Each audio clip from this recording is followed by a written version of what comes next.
Hello friends, welcome back. কেমন আছো সবাই? I hope you are fit and fine and you are practicing every single day. আমি তোমাদের অনেক কমেন্ট দেখি যেগুলো রিপ্লাই রেগুলার প্র্যাকটিস ক্লাসে করা সম্ভব হয় না। সো আমি ভাবলাম তোমাদের তরফ থেকে ম্যাক্সিমাম যে কোশ্চেনগুলো পাই সেগুলো একটা কুইক আনসার তোমাদেরকে দিই। এই প্রশ্নগুলোর মধ্যে একটা না একটা কোশ্চেন তোমারও। তোমার কোশ্চেনের উত্তরটা জানার জন্য ভিডিওটা লাস্ট অবধি দেখতে থেকো। প্রথম কথা যে ইংলিশ শেখা কোথা থেকে স্টার্ট করব, কোথা থেকে করব, তোমার এত ভিডিও আছে, স্টার্ট কোথা থেকে করব। দ্বিতীয় কথা, তুমি তোমার প্রনাউন্সিয়েশন উচ্চারণ কিভাবে ভালো করবে, সঠিক উচ্চারণ কিভাবে করবে। তৃতীয় প্রশ্ন, তুমি স্পেলিং কিভাবে ঠিক করবে। আমি কমেন্ট পেতে থাকি যে স্পেলিং কিভাবে ঠিক করব, স্পেলিং বা আমি রাইটিংও বলতে পারি। স্পেলিং করাটা কোন সময় দরকার পড়ে, রাইটিং করার সময়। সো আমি রাইটিং স্কিল কিভাবে ইমপ্রুভ করব বা স্পেলিং কিভাবে ইমপ্রুভ করব, বোথ আর সেম কোশ্চেন আমি ধরে নিচ্ছি। সো এই তিনটা কোশ্চেন হয়ে গেল। আর কি কোশ্চেন আছে তোমাদের? আচ্ছা, আরেকটা কমন কোশ্চেন যেটা হচ্ছে আমি ইংরেজিতে কথা বলতে পারবো কি না, আমি ভালো কমিউনিকেটর কিভাবে হব, আমি স্পোকেন ইংলিশে কথা কিভাবে বলবো, আমি ইংরেজিতে কথা বলতে চাই, আমি খুব দুর্বল, আমি খুব উইক, আমি বাংলা মিডিয়ামের ছাত্র। অনেক শুনেছি বাবু, অনেক শুনেছি। আমি নিজেও বাংলা মিডিয়ামের ছাত্র, গ্রামের গভর্নমেন্ট বাংলা মিডিয়াম স্কুলের ছাত্র আমি। সো আমি পেরেছি, তোমরাও পারবে, শিওর পারবে। নাম্বার ওয়ান, কোথা থেকে শুরু করব? কোথা থেকে শুরু করব এই প্রশ্নের উত্তর অনেকবার আমি দিয়েছি যে কোনো স্টার্টিং পয়েন্ট নেই। ইংরেজিতে কথা বলার জন্য কোনো স্টার্টিং পয়েন্ট নেই, কারণ আমরা গ্রামার বা ইংলিশ কেউ থার্ড থেকে, কেউ ফোর্থ থেকে, কেউ ফিফথ থেকে পড়ে আসছি, কেউ তো ক্লাস 1 থেকে পড়ে আসছি। বাংলা মিডিয়ামের স্টুডেন্টরাও অ্যাজ এ এক্সট্রা একটা সাবজেক্ট ইংলিশ থাকে, অ্যাটলিস্ট ক্লাস 3 থেকে তো সবারই ছিল। সো সবাই ইংরেজি একটু আধটু জানো, এই জন্যই তোমরা স্পোকেন ইংলিশের ভিডিওগুলো দেখছো, যাতে করে ওটাকে ইমপ্রুভ করতে পারো। ইমপ্রুভ কখন করতে পারে লোকে? যখন কিছু না কিছু জানো। সো আই নো যে সবাই কিছু না কিছু জানো, আর এই জন্যই বলছি যে কোনো স্টার্টিং পয়েন্ট নেই। If you are starting with tense, that also okay. If you are starting with modal verb, that also okay. If you are starting with art of speech, that also okay. কারণ এগুলো হচ্ছে সব grammar part, কিন্তু ইংরেজিতে কথা বলতে গেলে main যেটা দরকার, মেইন দুটো, অ্যাটলিস্ট দুটো জিনিস, সেটা হচ্ছে রিড করতে হবে, ডেইলি পড়তে হবে। আর পড়ার জন্য আমি বলছি না যে নিউজ পেপার পড়ো বা বড় বড় নোভেল নিয়ে পড়া শুরু করো, কারণ ওর মধ্যে কঠিন ইংলিশ থাকে।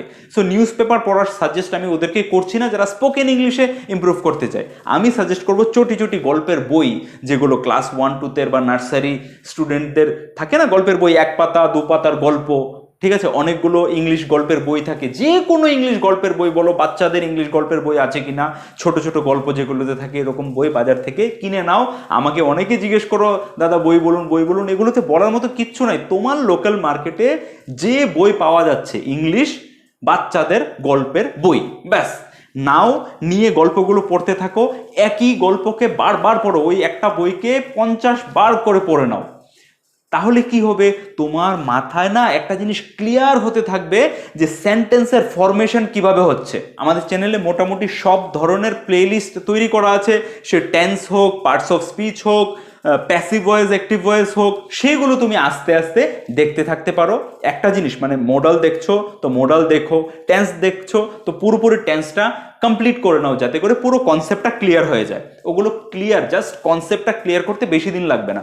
ওইদিকে কনসেপ্ট ক্লিয়ার হয়ে গেল, কিন্তু স্পোকেন ইমপ্রুভ হবে না। স্পোকেন ইমপ্রুভ করার জন্য তোমাকে রোজ এই দুটো জিনিস করতেই হবে। সেটা হচ্ছে পড়া, মানে বই পড়তে হবে তোমাকে, আর 2 নাম্বার বলার প্র্যাকটিস করা। যদি কোনো বন্ধু পার্টনার পাও তাহলে খুব ভালো, যদি বন্ধু পার্টনার না পাও তাহলে মোবাইল, আমি যেরকম তোমার সাথে মোবাইল দিয়ে কথা বলছি, ভিডিওটা বানাচ্ছি, সেই মোবাইলটা অন করে সামনে রেখে বলো আজকে সারাদিনে কি কি করেছো, সেম কথাগুলো বলো। অন্য ধরনের কথা, ইমাজিনারি কথা বানানোর দরকার নেই। আজকে সারাদিনে কি কি করেছো সেই কথাগুলো বলো। কে তোমাকে কি জিজ্ঞেস করেছে, কি কাজ দিয়েছে, সেই কাজগুলো তুমি কিভাবে করেছো, কাউকে কিভাবে তুমি উত্তর দিয়েছো, যেই জিনিসগুলো তোমার সারাদিনে বাংলায় ঘটেছে সেম জিনিসগুলোকে তুমি ইংরেজিতে বলার চেষ্টা করো। তো এদিকে পড়া হচ্ছে, এদিকে বলার চেষ্টা হচ্ছে, এদিকে পড়া হচ্ছে, এদিকে বলার চেষ্টা হচ্ছে। আর আধা ঘন্টা ম্যাক্সিমাম, বলছি আধা ঘন্টা, আমার যে ভিডিওগুলো দেখছো আধা ঘন্টা বেশি দেখো না, একদিনে দেখে লাভ হবে না।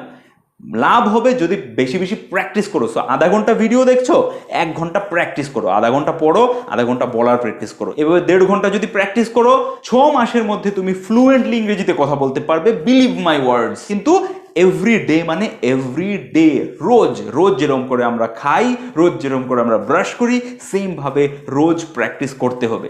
এবার এটা হয়ে গেল কোথা থেকে শুরু করব, আর ইংরেজিতে কিভাবে ভালো কমিউনিকেটর হবো, ইংরেজি কিভাবে কথা বলবো, সেই দুটো প্রশ্নের উত্তর। 3 নম্বর প্রশ্ন হচ্ছে আমি উচ্চারণ কিভাবে ঠিক করব। এবার যখন প্রথম দুটো জিনিস তুমি শুরু করে দিয়েছো, থার্ডে আসবে উচ্চারণ ঠিক করা, প্রনাউন্সিয়েশন ঠিক করা। আমিও এখনো প্রনাউন্সিয়েশন ঠিক করছি আমার। সো এগুলো হয় শুনে শুনে। এবার আমাদের চারদিকে যেহেতু সেরকম লোক নেই যারা ইংরেজিতে কথা বলছে, তাহলে আমাদেরকে কিছু শুনতে হবে ইংরেজি কন্টেন্ট। যদি তোমার চারপাশে থাকে তাহলে খুবই ভালো, অবজার্ভ করো ওরা কিভাবে কথা বলছে, কোন কথাটাকে কিভাবে উচ্চারণ করছে।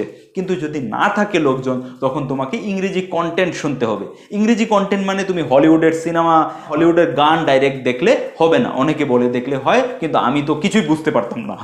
আমি কি করতাম, আমি বলিউডের কন্টেন্ট বা বাংলা ইন্ডাস্ট্রির ইংলিশ কন্টেন্ট অনেক আছে, এরকম অনেক আছে, সার্চ করলে পেয়ে যাবে যে আমাদের বাংলা ইন্ডাস্ট্রির ইংলিশ কন্টেন্ট মানে ইংরেজি নাটক, ঠিক আছে, ইংরেজি স্পিচ, ইংরেজি নিউজ, বাঙালি লোকেরা যখন ইংরেজিতে কথা বলছে ওই ধরনের যে ভিডিওগুলো হয়, বার্তালাপগুলো হয়, ওই সব ধরনের ভিডিওগুলোকে শোনা শুরু করো বা অডিওগুলোকে শোনা শুরু করো। অডিও যদি না পাও তাহলে ইউটিউবের ফাইলকে কিভাবে অডিওতে বানিয়ে নেওয়া যায় ওগুলো একটু সার্চ করে নিও। সেম জিনিসগুলোকে অডিও ফাইল বানিয়ে অডিও শোনো। আমি যখন পার্কে হাঁটতে যেতাম, যখন আমি ইংরেজিতে ইমপ্রুভ করার যে পিরিয়ডটা ছিল, তখন আমি পার্কে হাঁটতে গেলেও কানে ইয়ারফোন লাগিয়ে যেতাম আর ওখানে গান শুনতাম না, ইংরেজিতে কথা শুনতাম। তো প্রথম বাংলা কথাগুলো শুনতাম, তারপর আমি ফরেনারদের কন্টেন্ট শোনা শুরু করি। যেরকম 6 মিনিটস ইংলিশ বলে একটা অ্যাপ আছে, যেখানে 6 মিনিটের ইংলিশ কনভারসেশন হয়। সো ওগুলো আমি পরে শোনা শুরু করি, শুরুতে ওগুলো বুঝতাম না। শুরুতে রিজনাল ইংলিশ কন্টেন্ট শুনতাম, তারপর যখন বুঝতে পারতাম সমস্ত ধরনের কথা, তখন ফরেনারদের অ্যাকসেন্ট শুনতে শুরু করি। আর এরকম করে স্টেপ বাই স্টেপ যখন এগোবে, তখন জিনিসগুলো বুঝতে পাবে, এবং বোঝার পর আমাদের যে কথাগুলো আমরা ডেইলি বলছি, প্র্যাকটিস করছি আগে থেকে, সেই প্র্যাকটিসের মধ্যে চেঞ্জেস আনতে হবে, আমাদের নিজের উচ্চারণকে ঠিক করতে হবে। সেটা হচ্ছে থার্ড স্টেপ। এবার কেউ বলছো যে স্পেলিং মিস্টেক্স বা রাইটিং স্কিল কিভাবে ইমপ্রুভ করব, ওটার জন্য তোমাকে অবশ্যই লিখতে হবে। সেম ডেইলি বেসিসে যেরকম পড়াশোনা এবং বলার প্র্যাকটিস চলছে, সেম ভাবে লিখার প্র্যাকটিস করতে হবে। আর তারপর লেখাগুলোকে চেক করতে হবে ডেইলি বেসিসে। একটা ডিকশনারি নিয়ে নাও, বা এখন মোবাইলেই কত ধরনের ডিকশনারি পাওয়া যায়, যেরকম dictionary.com, ওটা ফ্রি, বা বাংলাতেও কত ডিকশনারি আছে, এরকম একটা ডিকশনারি নিয়ে নিলে রোজ তোমার দৈনন্দিন জীবনের কথাগুলোকে লিখলে, লেখার পর ওগুলোকে চেক করবে ডিকশনারির থ্রুতে যে স্পেলিংগুলোকে ঠিক আছে কিনা।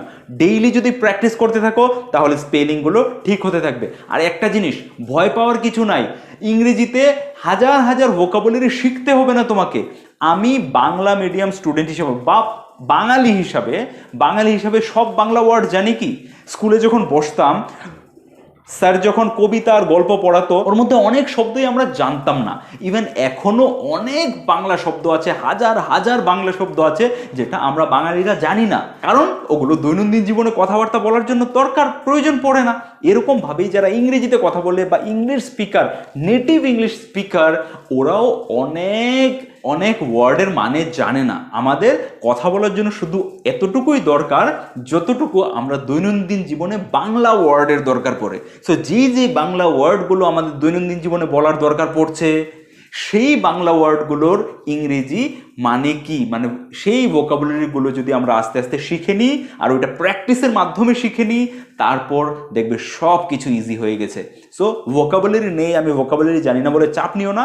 তুমি বাংলা বলার সময় কোন অর্থগুলোর মিনিং জানো না, সেম ভোকাবুলারিগুলো জানলে সাফিসিয়েন্ট। ওই ভোকাবুলারিগুলো দিয়ে প্র্যাকটিস শুরু করে দাও, তাহলে এদিকে পড়ার প্র্যাকটিস হলো, এদিকে বলার প্র্যাকটিস হলো। আর যারা রাইটিং স্কিল ইমপ্রুভ করতে চাও ওদের লেখার প্র্যাকটিস হলো, যারা প্রনাউন্সিয়েশন উচ্চারণ ভালো করতে চাও ওরা শোনার প্র্যাকটিস শুরু করে দাও। সো শুনে বলার মধ্যে ইমপ্রুভমেন্ট আনতে হবে। এভাবে একটা সেক্টর করে সব কিছুতে ইমপ্রুভমেন্ট করতে পারবে।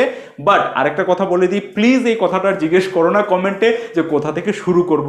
শুরু করার কোনো পয়েন্ট নেই। যেরকম করে বললাম যে গল্পের বই উঠাও, পড়া শুরু করো, প্র্যাকটিস শুরু করে দাও। আর গ্রামার যে কোনো জায়গা থেকে শুরু করো, পার্টস অফ স্পিচ শেখো, মোডালস শেখো, টেন্স শেখো, যেখানে যেখানে ডাউট হচ্ছে সেই জিনিসগুলোকে একবার একবার করে দেখে নাও। আর আমার চ্যানেলটা স্পেশালি ওদের জন্যই যারা স্পোকেন ইংলিশে ইমপ্রুভ করতে চাও। আমি কোনো স্টুডেন্টদের জন্য একাডেমিক লেভেলের ভিডিও বানাই না। আমি আগেও বলেছি যে আমি ইংলিশ টিচার নই, I M A spoken English trainer.